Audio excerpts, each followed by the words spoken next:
Bismillahirrahmanirrahim. Assalamu alaikum, respected audience.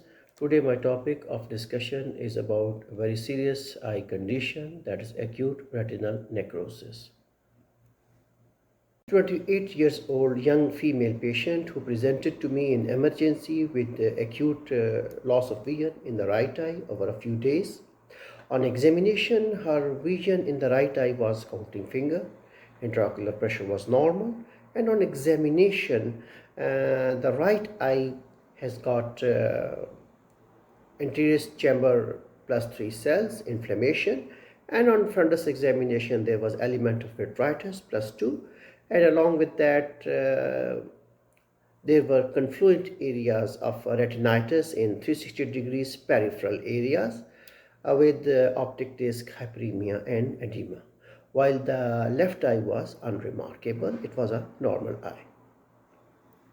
These are the fundus photographs. You can see because of the vitritis element, the quality of the images are not very good, but still you can appreciate that in the peripheral areas of the right eye there are retinitis over there, and the central area, the macular area, is spared to great extent, and these peripheral areas of retinitis whitening over there is 360 degrees over there.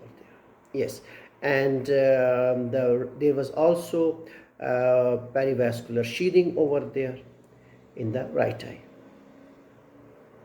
These are some other photographs. Here you can see inferiorly how confluent retinitis over there is there, whitening of the retina in the peripheral areas inferiorly. Along with that, there was optic disc edema, swelling over there, and as I mentioned earlier, element of vitritis was also there, along with anterior segment inflammation. This slide I have covered both the eyes fundus photographs.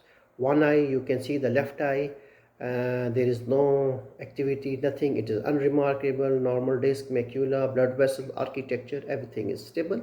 While in the right eye, another view, you can see how the retinitis is progressing all around 360 degrees and encroaching different areas and sparing the central area. Although because of the element of vitritis and anterior segment inflammation, the OCT macular imaging quality was compromised, but still you can see over there in the right side there is macular edema, thickening over there, while the left eye is normal. There is another right eye OCT macula enlarged. Here you can see how the intraretinal fluid is over there, and how the retina is swollen over there in the macular area. There is macular thickening. So all these things, macular edema going on. Basically, this is a clinical diagnosis, as the confluent areas 360 degree over there is there retinitis. So immediately that patient was admitted and blood works was started. Blood works, usually what is our protocol is that we will go for PPT, and it was negative. After 48 hours we did the quantiferon test for the tuberculosis, it was negative. Syphilis, HIV, and even CT chest were done, which were normal.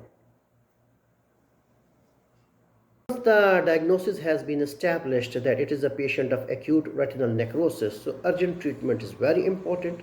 So we started the treatment. We had to control the inflammation in anterior chamber as well as the activity which is going on behind in the retina. In anterior chamber, to control the inflammation, we started frequent eye drops of the prednisolone acetate, and in order to control the inflammation and break the Seineke formation and stabilize the blood aqueous barrier, we also started the cycloplegic eye drops. Now coming towards the retinitis. In order to control the retinitis over there, this patient was put on the intravenous acyclovir 1 gram 8 hourly. Yes, 1 gram 8 hourly was started for 10 days. Yes, that was our protocol. We started it, and after starting the IV acyclovir for 48 hours, we introduced the oral corticosteroids, that is prednisolone oral, 1 milligram per kg, which is the recommended dose. We started it with 80 milligram, and after 48 hours. And along with that, as it was a very sight-threatening and serious condition, so we also introduced the intravitreal ganciclovir. The dose is 2 milligram per 0.1 ml, and we usually give two doses per week, and usually we go up to 5 to 6 doses of the intravitreal ganciclovir. So after 10 days of intravenous acyclovir, the patient was shifted on oral acyclovir, that was 800 milligram QID, and this can be continued for 4 to 6 weeks further. While after 10 days, the oral corticosteroids are rapidly tapered off in a gradual manner, and the dose is decreased gradually considering the intensity and the response of the inflammation in the vitreous and anterior chamber. We talk about the pathogenesis. Basically, it is caused by the varicella zoster, Epstein-Barr virus, and herpes simplex virus. These cause basically the infection in the eye and damage the eye, even in the immunocompetent patients.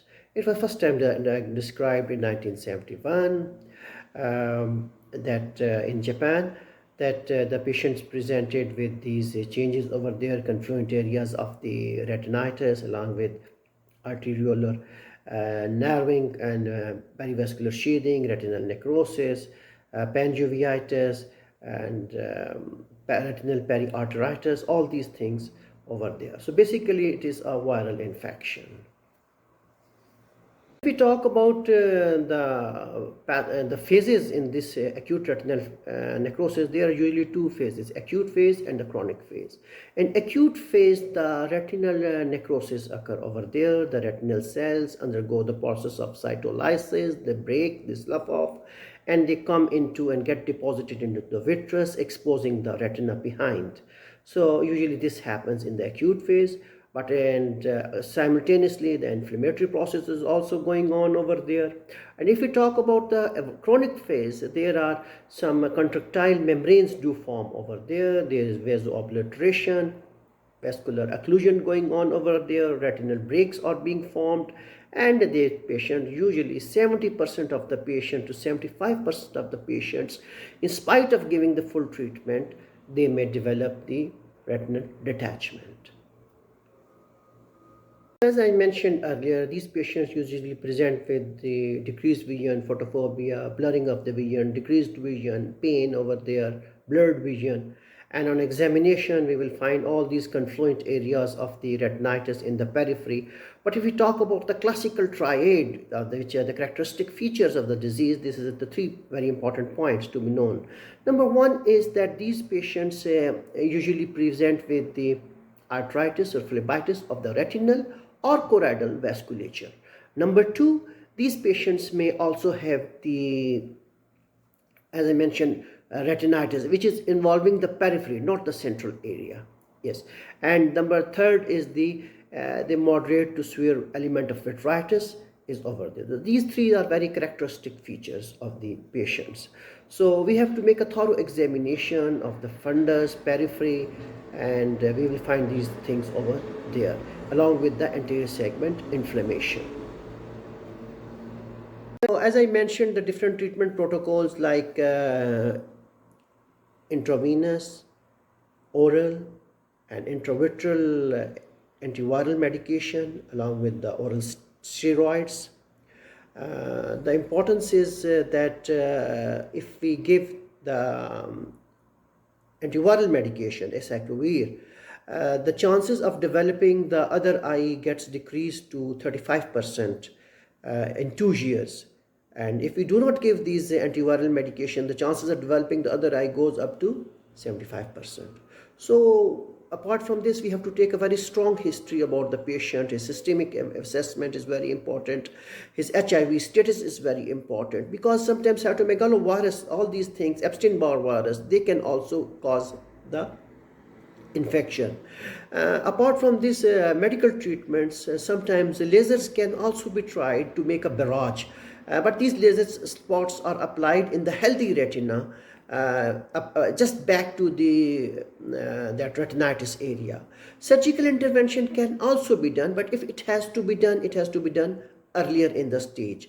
But its success is very limited. The patient develops breaks, there is proliferative vitreoretinopathy, and chances of retinal detachment are still quite high. This is a very challenging and vision threatening disease, and its management, early diagnosis and management is very important. And I hope this case will be beneficial for my respected audience in their clinical practice. I want to thank you for your attendance and attention. Thank you.